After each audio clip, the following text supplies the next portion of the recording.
just something that they can review so they make sure they know what they've got. You want to make sure you give them stuff. I use Moss on everything. That's your Member Advantage service. It's about $4.95 per membership, and the neat thing is they're always tax deductible, so you can take that off at the end of the year, make sure you write that off for your taxes.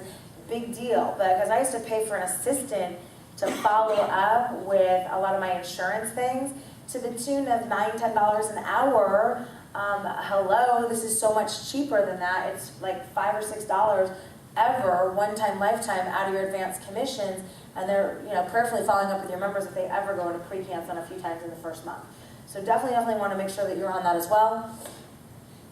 Follow up with your members, making sure that they're set up their monitoring. So I usually try to call them and say, hey, were you able to get your credit report? No, I forgot about it. Hey, we can be online while we're talking right now. Let me show you where it is. Get them registered for that as well, because the number one reason people quit it is they're like, well, I'm not using it, right? So click to the next one. Check your pre-cancel regularly. We often, we haven't done it in a while, but we'll do call parties where you're calling your pre-cancel. And a lot of times you can get some interesting things out of there. You can get members out of there, more membership premium dollars out of there because maybe their life has changed. You may be able to get an associate agreement out of there because maybe they're loving the membership and have referrals for you, so you can go back to try to recruit them. So don't be afraid of your pre-cancel. I know I used to be afraid of it and think, I don't want to call it, they're going to tell me bad stuff.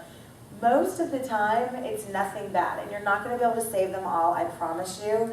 But in the long haul, not everyone's your customer. You don't want everyone to be your customer. They're kind of a pain in the neck. And so I think most reasons why people don't like the membership is they don't like the law, and that's not our fault. Do you get that? So I think that's the end on that one. Oh, one more. Write business face-to-face whenever possible. It really does help. So if I've got somebody, I'll give you an example. I had somebody who I gave a DVD to. She watched it. She was not interested in the business at all, which is no problem. But she said, hey, listen, I'm going to be in your area. Would you come by and, sign me up? And I said, yeah. So I always offer that. I say, hey, listen, I'd love to meet with you in person if they've been a referral to me and they've watched the website. I don't really know who they are. Be happy to come down and register you for the membership. A lot of times I'll say, no, I just want to do it online. No problem. But I'll often say, next time I'm in town, would love the opportunity to come meet with you. So I try to meet with everyone. And it's best always if you can market a membership face-to-face. You've got that great connection on there. So I think that's it. So if we can just leave it blank for a little bit, is that okay? We can do that? Oh, good stuff. Also, it's Caleb, is that right? Can you please give it up for Caleb? He's working for you really hard. He's working for you really hard. So I'm just going to share with you a couple of my little food for thoughts. Is that okay? Yes. So how do you like the information on retention and keeping your members on the books?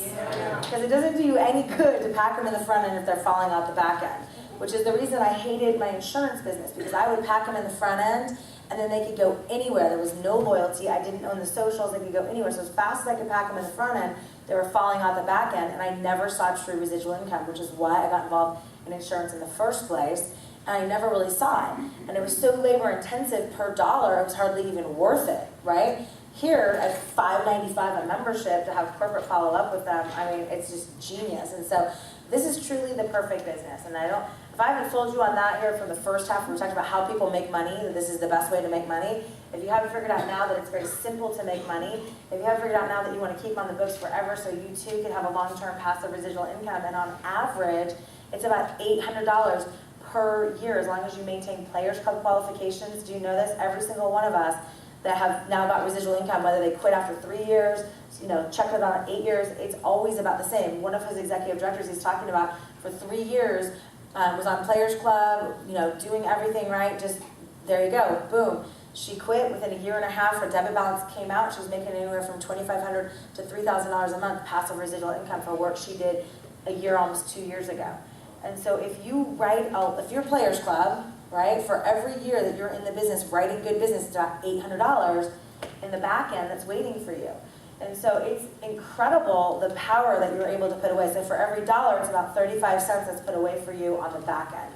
And so be really diligent about what you write. But I just want to share with you a couple of things that meant a lot to me when I was first starting the business. And Chris Ward really hit upon it. And so first thing I'm going to give you, I want to talk to you about some tips at the top and just talk to you about some of the trials and tribulations. And then I'm going to show you about how it's all worth it. I think pictures are worth 1,000 words. So I'm going to show you some photos here at the very end, because I always love that part of the section. But let me start you the first thing. These are all gifts that you give to your team. Number one is the gift of consistency. And Chris Ward talked about that. Consistency in number one, your activity. Remember what were the three things that are my most important things I'm going to hound on you all day? That's exactly right. So activity, the best gift you can give your team is the gift of activity, which means you're on Players Club. Do you know your team knows when you're not doing the business? They look, and I didn't even know that people even looked until, I'm in the business a couple of years, I start recruiting people, they're like, hey, good month in Players Club. I'm like, you're watching that? Like, I'm too busy to go check up on other people, right? But I know that the new people are checking up on me, and you guys are going to check up on me now and see how long I've been Players Club. It's been over, 98 months. So you guys go ahead and check it out, whatever you want. I'm 99% of the time Players Club qualified the month before. I think you'll see right now, I've definitely qualified Players Club for next month already, and probably over that, because I don't really keep track that much. I got people that fast start qualified, at least a couple of them, and I'm not keep track of that. So that's the best gift you can give them, is consistency, and consistency in your activity, number one. And they know when you're not talking to anybody because you don't have any stories for them. I'll tell you, I come up here all the time and talk to you about the people I just recruited, the people I just talked to. And that is the biggest gift I can give them, because they actually know I'm an A activity. I think there's a resentment level when your leadership isn't doing the do because you feel like they're making money off you. Do you get the difference there? But if they're in the trenches with you and working, inviting guests, bringing them out to the business briefing, then you know that they're there. And I gotta tell you, am I perfect about bringing a guest to a briefing? No. But I'm probably one of the top guest bringer outers in the whole area. And that's just because I'm doing the activity, because I'm doing the Players Club, because it's almost like a reflex now, the activity. I almost can't let a sharp person walk by me without feeling like I have a twinge or something that I have to go get them. And so I love prepaid legal because I'm just always on it. So if I see Chad and he's just super sharp like that, I'm going to walk up to Chad and I'm going to say, hey, you know what? I make it a habit of exchanging information with sharp people. I'm wondering if you keep your income options open. It's like I almost can't let someone like that walk by me. It's a reflex now. And so once you get to that point where, if I tell you, what's 2 plus 2? 4. 2 plus 2 is? 4. Okay, you guys don't have to whip out your fingers and your toes and start counting, right? Because it's spaced repetition. You've done it so much since you were in kindergarten until now, right? What's 3 plus 3? 6. How do you know that, right? Again, you don't have to whip out your fingers. It's a reflex. And we want you to get prepaid legal, but it's just a reflex. It's like painful not to do it. It's a habit that you have to do every single day. How do you know when you're in a good habit and you're like exercising every day and you miss a day, you feel awful, right? It's because you're in a good habit. We want prepaid legal to be a habit like that for you, where you can't not do it or you feel pain by that. So activity is the first area under consistency that I want to talk to you about that you can give your team is activity. You personally being Players Club, you personally doing the do. The second area in consistency is your attitude. How can anybody follow anybody? One, who's not leading by example, but number two, who has a bad attitude. Here's what I know. You cannot follow a roller coaster rider. Does anybody know anybody who's like in prepaid legal services one day, but the next day they're questioning it? So here's what I know. They're like this. They come after an event like this and they're like, woo, prepaid legal forever. And then life gets in the way, somebody tells them no, a guest doesn't show up, right? And then they're like, this thing doesn't work, right? And then the same people said, hey, you come to the meeting tonight, let's go, we're gonna have so much fun, But because they had a crappy day that next day, they're like, I don't know if I'm gonna go. I mean, how can you follow that, right? How many people know there's a bad workout partner for the gym and a good one? My bad one used to be like, hey, there was a little kind of fun sports bar right next to the gym. And she'd be like, let's skip the gym today and go get beers. And I'd be like, okay. Right? Because that's a bad workout partner. And if you have a bad person in this business, like, let's not go to the meeting today. Let's just go hang out. Let's go prospect. Would you agree there's right activity, wrong time? And so when we're talking to you about consistency in your attitude, I'm also mixing this with consistency on showing up to events. And I'm going to hit that one a little bit later, but I think they're kind of the same thing. But here's what I do know. If you're not here, right, but you're doing, but I'm doing a PBR, or I'm doing a sit down. I mean, I had 3 people from last night tell me that. Are you coming tomorrow night? And one said, no, I got to sit down. One said, no, I'm doing, and I'm like, right activity, wrong time. Right? Listen, I have to bring all the equipment. I know Dr. Hughes does as well. Can I ever miss a meeting? There'll be no meeting if I'm not there. I have the PowerPoint. And so some of us here are picking and choosing, oh, I'll go to that one, I'll do this, I'll do that, blah, blah, blah. Do you know that the biggest gift you can give them is consistency? What happens if they show up with a guest and you're not there to help them because you only show up when you have guests? And I'll tell you, the people who only show up when they have a guest and expect us as the leadership to help them, I get kind of pissy pants. Where were you when you didn't have a guest and I did and I could have used your help?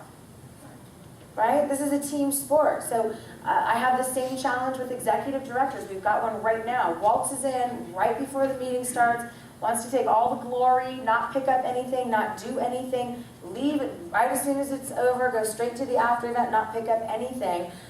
They have the most to gain and we have the least respect for them because they're not playing team. Do you get this?